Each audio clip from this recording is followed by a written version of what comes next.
everyone, this is FantasyEsque and welcome back to the Sims 4 Vampire Amazon Royal Saga with the Salazar Coven.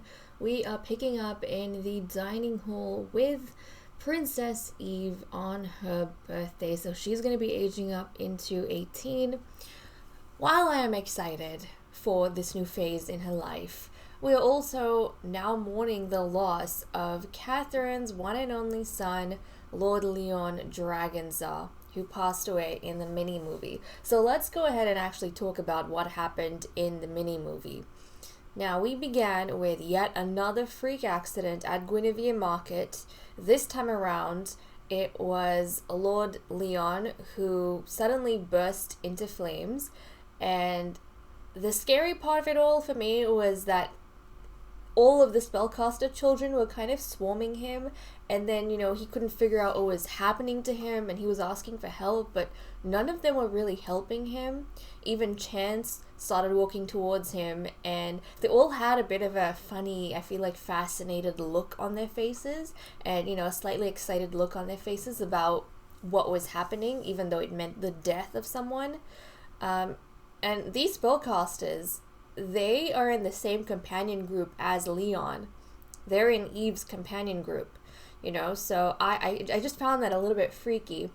And Jakob is obviously in the same group, and he's Elaine's son. He's Leon's cousin. He came running out thinking, what's going on? Why is everyone crowding around that place? And then when he realized Leon was dying, he got really, really anxious and really, I think, afraid for what was happening, and he freaked out, and he was telling Leon not to go, and I just found that so sad. And obviously Jakob would have then gone to tell his mother Elaine about Leon's death, and that's probably how everyone else found out. But obviously Jakob wouldn't have realized maybe what was happening. All he knows is that Leon, his cousin, died in a freak accident when they were out somewhere, so that's all he knows. So then the next scene was with Catherine and Elaine. They were at the newly added gravestone of Leon alongside Meredith and Sage, and Catherine just could not believe that her son was gone. With Guinevere, even though it was heartbreaking as well, at least she had twin sons, so she still has Griffin left. Whereas for Catherine, Leon was her only child, and now he's gone. So there's no link to her direct bloodline anymore, going forward in the next generation.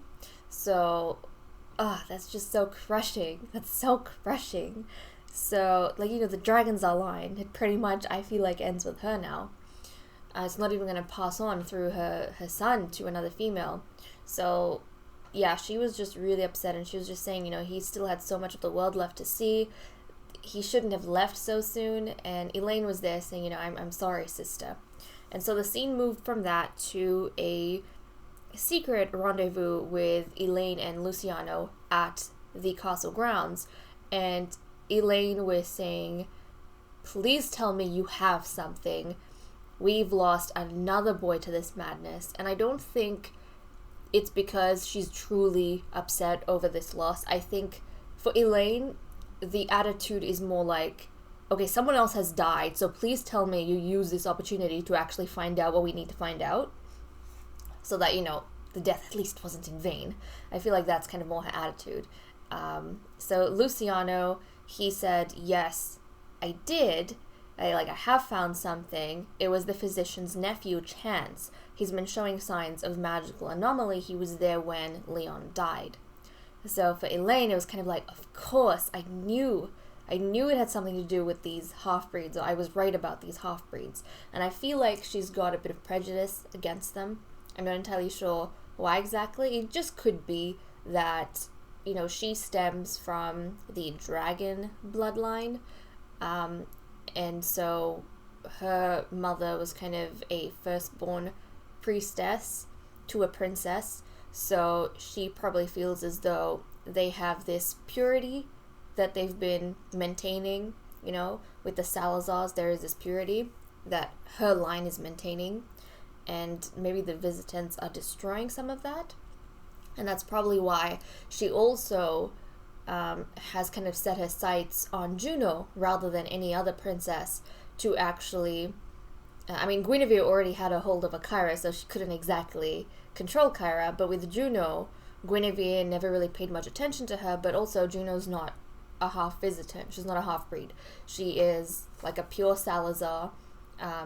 Even her father's bloodline, he is, one of the ancient bloodlines from the Salazar Empire. So I feel like she's kind of the best candidate for Elaine to control, because Elaine genuinely believes in Juno's lineage, just like she does in her own. So Luciano was saying, we don't have concrete evidence, but I think our findings should be enough to kind of convince anyone that these two coincidences aren't actually coincidences. So he was saying, are we going to make a move? And Elaine said, no, not yet. First, we have Princess Eve's birthday. So that's kind of where we are at right now. Elaine definitely is going to use this to, I feel like, bring Juno over to her side. But what remains to be seen is how this is going to play out, given that Eve is about to become 18. I don't know how her personality is going to develop. We'll have to see. But we know that Eve already, she kind of told the visitants, like all the half-breeds, that they should really look to her and follow her, because she's the only one that'll look out for them.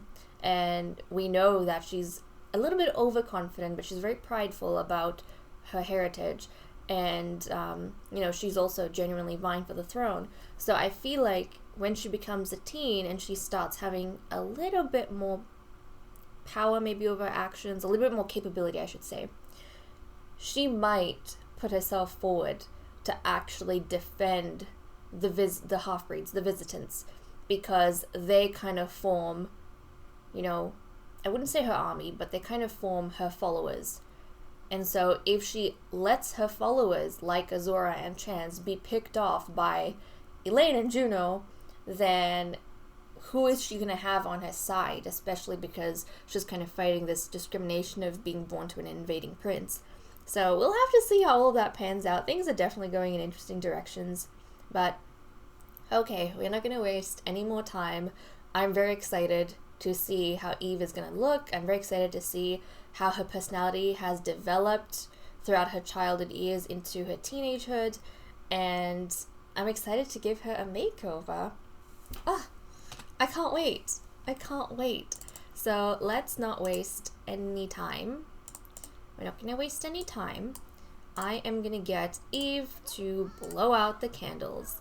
So let's come here. Let's blow out the candles. Okay, Eve. Let's take a look at you. Let's see what exactly we're working with. Let's see. How are you going to look? How are you going to look? I'm so curious. And here she goes. Here she goes. Okay, well here is Eve as a teen. Hello, Eve. Okay, well, she kind of has she does look a little bit like Juno, but not entirely. She definitely looks a bit like Juno, but not entirely. I can see, like, Guinevere is standing right next to her. I can see a bit of Guinevere. I mean, Guinevere and the Queen are identical, so you would kind of understand that. Obviously, I have to give her the periwinkle eyes and the silver hair because that's what her genetics are. But I think she's got potential, guys. I actually think she's got potential. Her face shape is definitely more like Guinevere and Eden. Juno's is more narrow and longer. But this is interesting. This is interesting. Let me go ahead, give her a makeover, and then we'll see what Juno's got going on. I have completed Princess Eve Salazar's makeover, and here she is. I have to say, after her makeover, and, studying her face a bit more, she actually looks the closest to Eden out of all the princesses Obviously, we don't know about Diana and Bloom because they're still young. We'll find out when they're teens what, they actually look like. But out of the 3 eldest princesses, I actually thought June looked the most like Eden. But now that I'm seeing Eve, she actually has the closest appearance to Eden, just overall. Obviously, her coloring is different, her skin tone, her eye color, and her hair color. But apart from that, features-wise, she looks pretty much exactly like Eden. So Eve's appearance here, she's dressed in a lot of like silvers and soft pinks. And I feel like she's trying to project this aura of calm, of being the benevolent one that people can seek shelter with, that people can find safety with.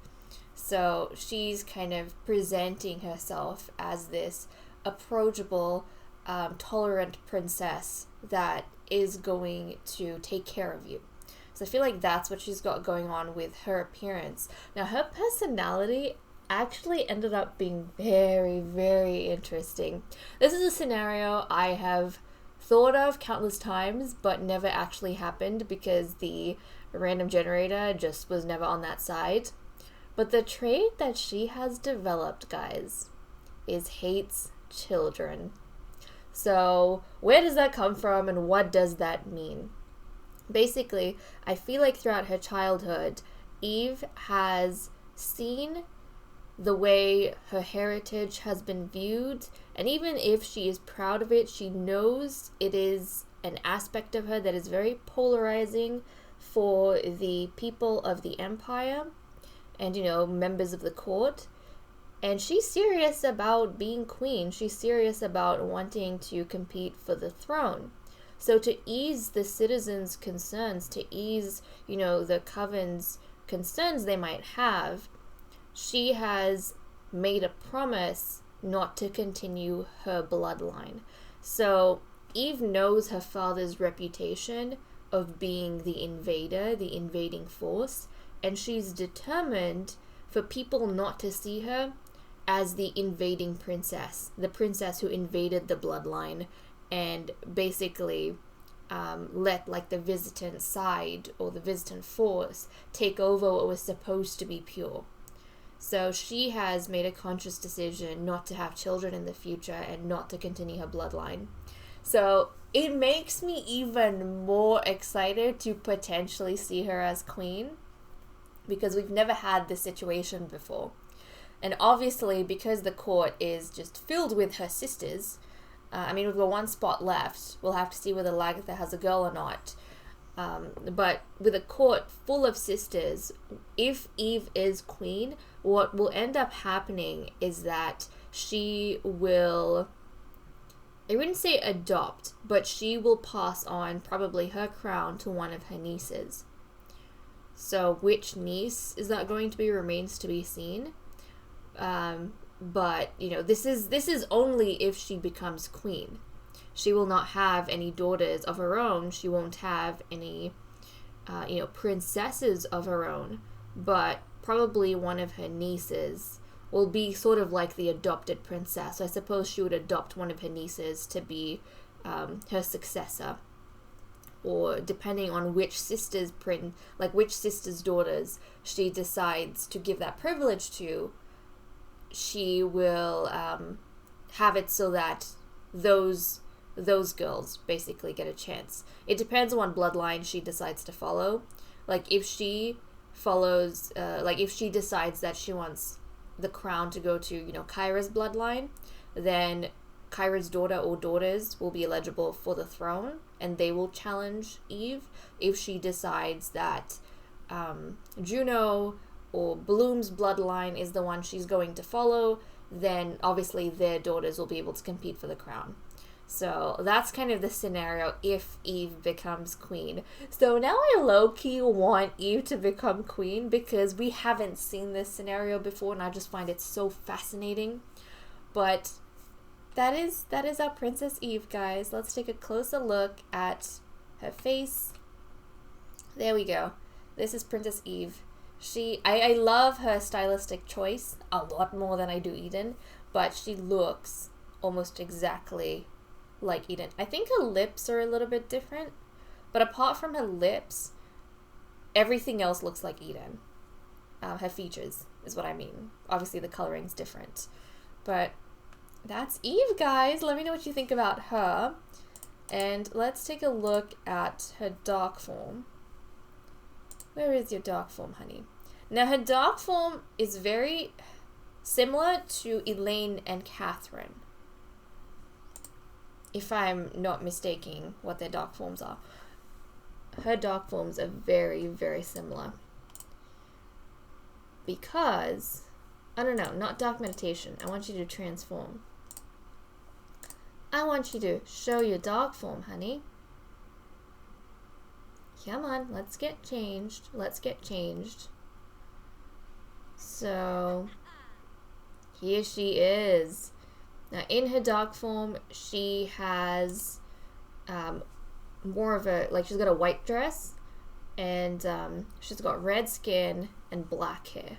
I'm pretty sure that is also the same, like, stuff that Elaine and Catherine have in their dark form.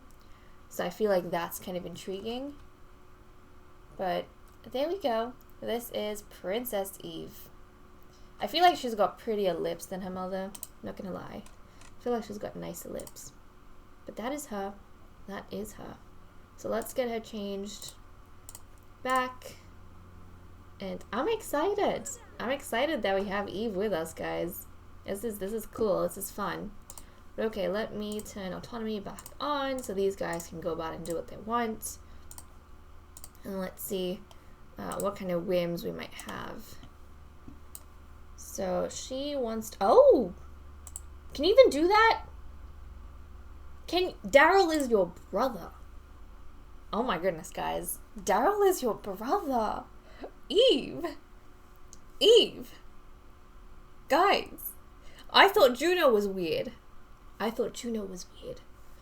Because Juno was pining over Sage when she wasn't supposed to because they're cousins.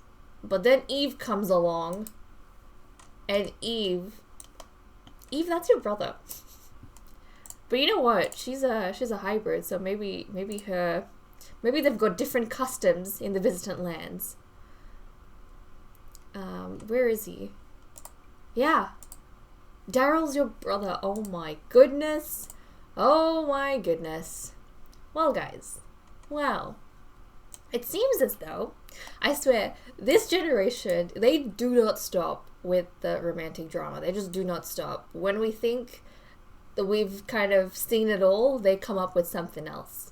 But it seems as though Eve has won up to Juno, because upon aging up, she has realized that she has feelings for Prince Daryl, the sibling that, she grew up with, the sibling that has been in her companion group up until recently, up until Sage's death. He was kind of moved away.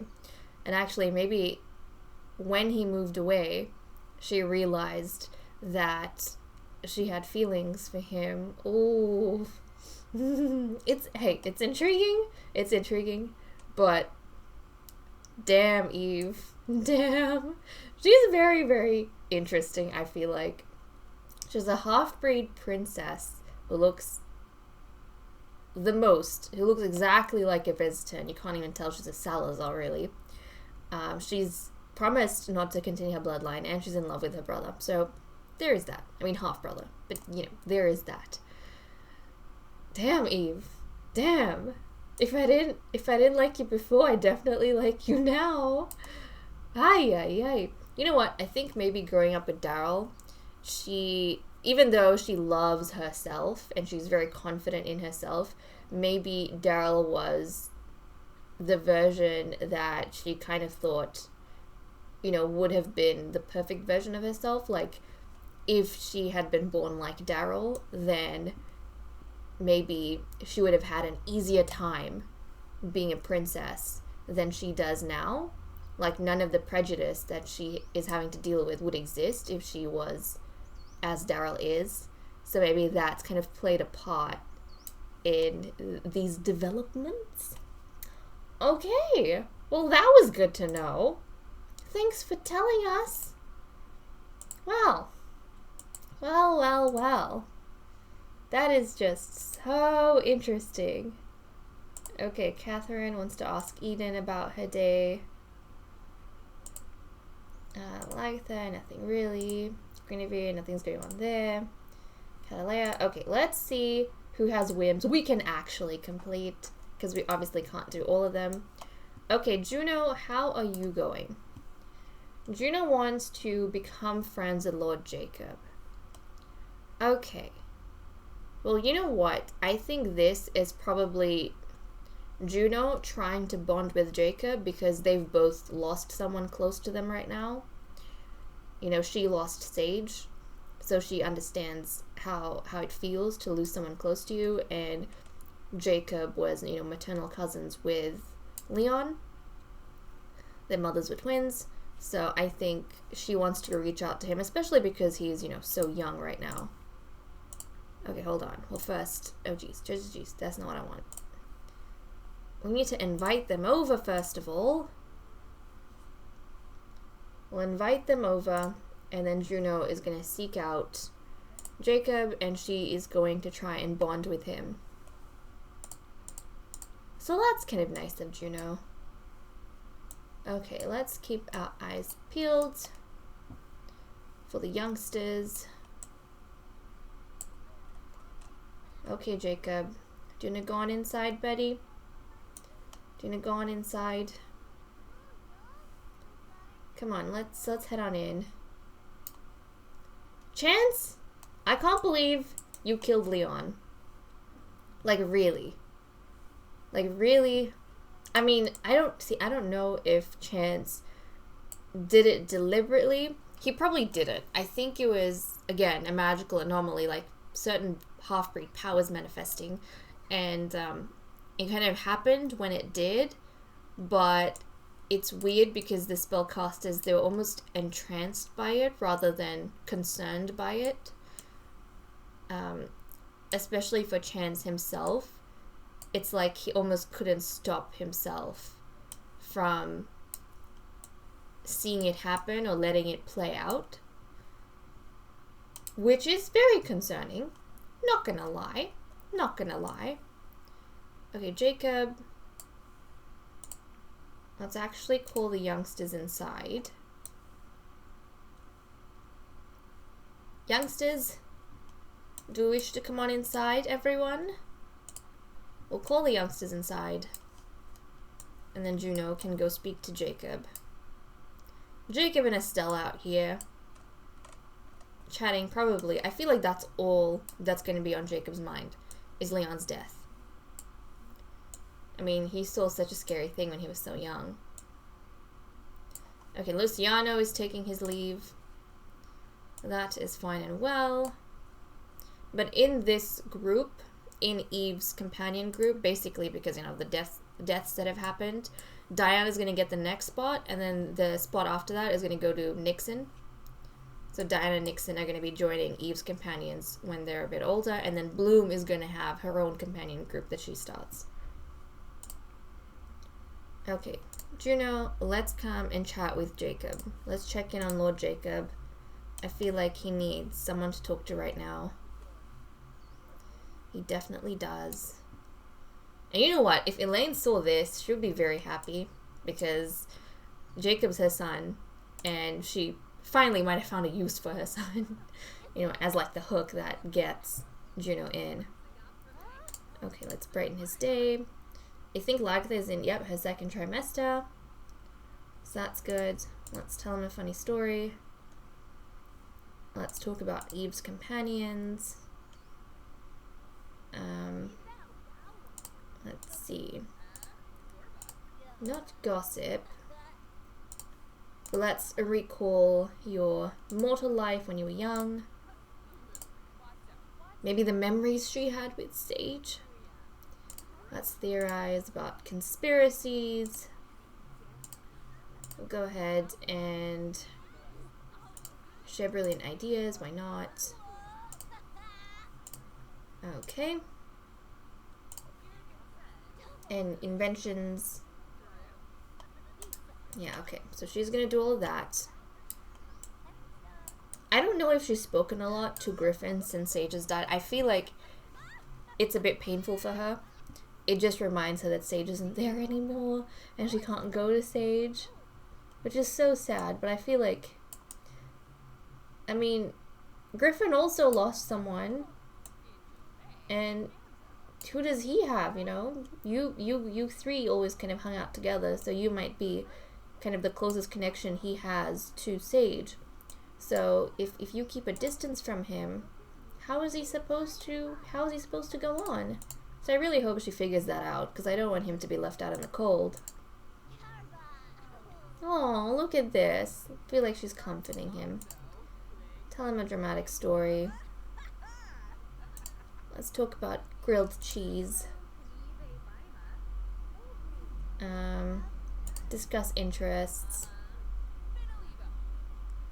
What else? Complain about the sunlight, of course.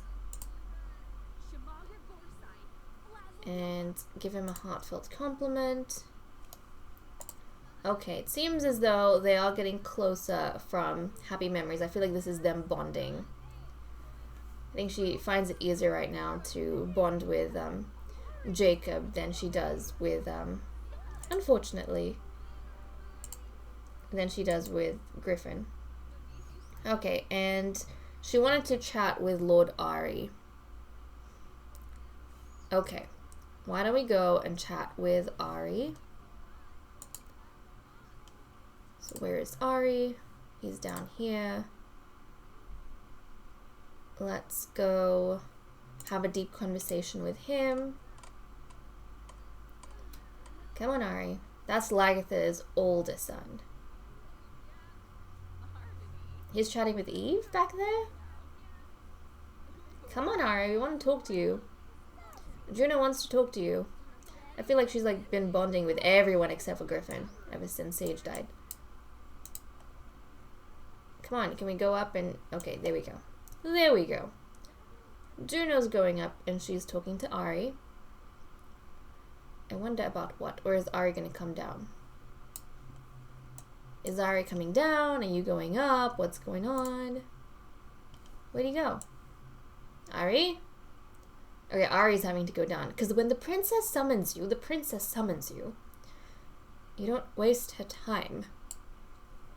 Okay, there we go. Oh, come on. They get so confused sometimes. Yeah, tell him a story. They get so confused. And what's going on with... Oh, what's this? Yeah. What's going on with... Oh, Eve. Yeah, Eve's just... She's struggling a little bit with the youngsters. She's being frustrated with the youngsters. Oh, Eve! Yeah, she kind of doesn't have patience for the youngsters right now. I think, you know what, maybe it's because children ask her unnecessary questions about being a half-breed or, you know, the first half-breed princess, and that annoys her, like it irritates her. It's like a sore spot because she's trying to sway public opinion now that she's older. You know, she's serious about her role, and also she has to start her training now. So she and Guinevere are going to be spending a lot of time together because Guinevere is going to be training her up to be qualified, just like Kyra and Juno are. So we'll start seeing them spend a lot more time together with each other. But yeah, she's kind of focused right now. It feels like children ask unnecessary questions, and they don't know how to guise their responses, and so it kind of irritates her how blunt they can be. Like, it comes off as insensitive, so... Okay, that makes sense. That makes sense. Yeah, we'll just let Juno continue talking to Ari. Look at all these golden-haired boys.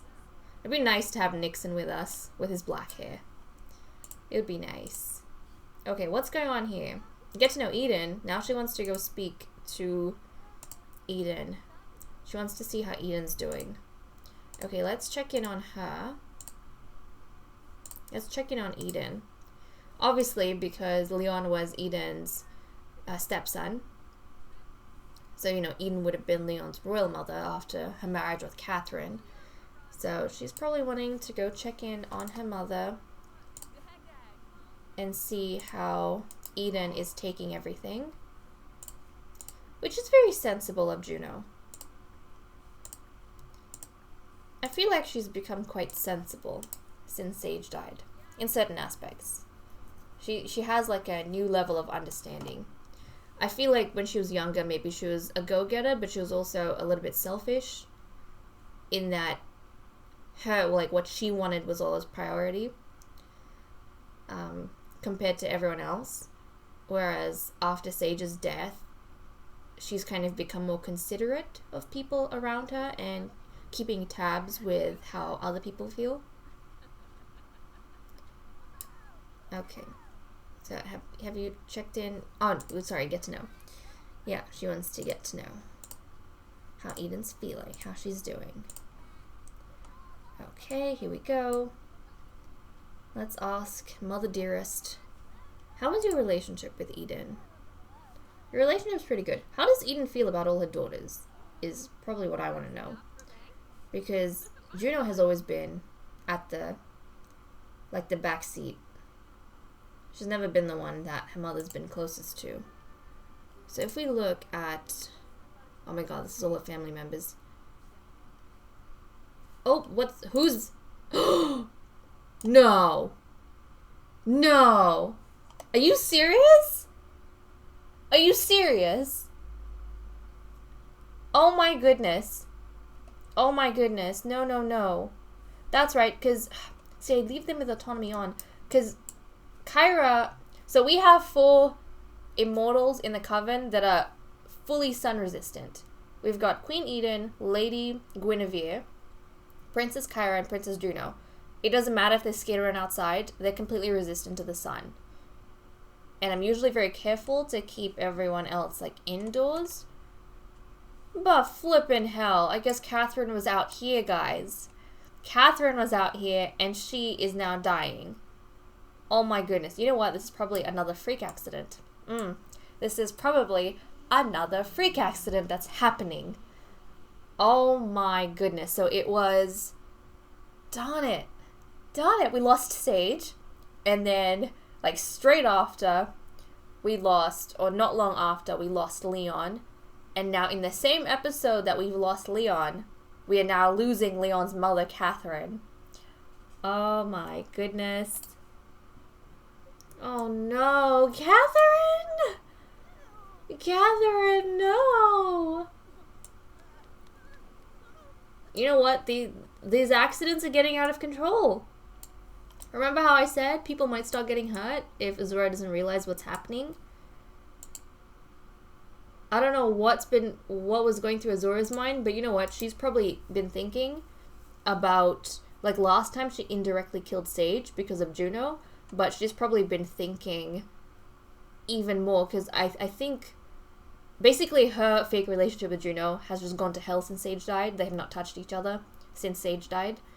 And I think after seeing, like, basically how depressed Juno is from losing Sage, and that's kind of all she's been thinking about and moping around about, it's obvious to anyone. I think everyone in the Coven at this point realizes that Juno was in love with Sage, and that whatever's going on with Azura and Juno, they've almost kind of forgotten it, like it doesn't exist. And Azura's probably been stewing in her own frustration, because that means that Catherine's attention is elsewhere, and so she's been thinking a lot about how she doesn't have Catherine, she doesn't have Catherine, she doesn't have Catherine. And I think that's resulted in another freak accident where she's ended up killing Catherine without realizing it. Oh my goodness. Oh my goodness. This is just wild. It's like the twins are slowly kind of like falling to one thing or the other. I mean, first the Dravage twins got broken up with Meredith's death. Now the, like, Dragons / Dragon twins have been broken up by Catherine's death. I seriously hope nothing happens to Guinevere at this rate because Guinevere is just, I do love Lagtha a lot, but Guinevere I think is my absolute favorite, and then Lagtha after her. Oh my goodness. Okay. Well. I feel like Catalea would be very happy because, you know, suddenly with, I mean, she hasn't really caused any of these deaths. It's been Azora and Chance, but this means that now she's not like competing with anyone else for the queen. She has become, from being the queen's spare wife, she's become the queen's main wife. Okay. Well, we need to get this moved. I feel so bad for Catherine. And I'm just really cheesed off at the queen. It is irritating me that she may just be happy with Catalea. After Catherine had to, you know, struggle so much, and then in her love life, and then she lost, like, her first love betrayed her, and then the queen kind of betrayed her, then she lost her son, and then she ended up dying. I'm not happy, basically.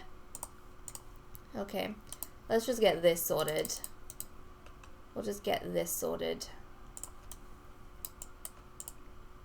so that we have a place to mourn our beloved Catherine. Okay. Our graveyard has grown so much of late. So flippin' much. Actually, hold on. I want to move the gravestone back a bit. Tuck it in a little bit more. Our graveyard, back like in the castle grounds, is just growing at such a fast rate. It's not a happy time. It is just not a happy time. Okay, now Catherine Dragonzar's gravestone is here. We had like just one gravestone for a long time, and suddenly it's all piled up. The bodies have been piling up. Oh my goodness. Okay, so with that comes some changes. Okay, we definitely want the queen. I mean, they've kind of just realized what's happened. Yeah, the queen is like a widow from losing her true love. I mean, even though she's been just besotted with Catalea, we have to realize that I feel like her and Catherine, I've said this before, they were like soulmates. They were soulmates, whereas her and Catalea, it's different. It's like they're like love is, you know? A passionate love she can't get rid of. Or she doesn't want to get rid of. But I'm going to get her to come on, Guinevere to come on, and the princesses because they are immune to sunlight and it is the daytime. I would prefer no one else to come here. So I'm going to get them out here mourning for Catherine.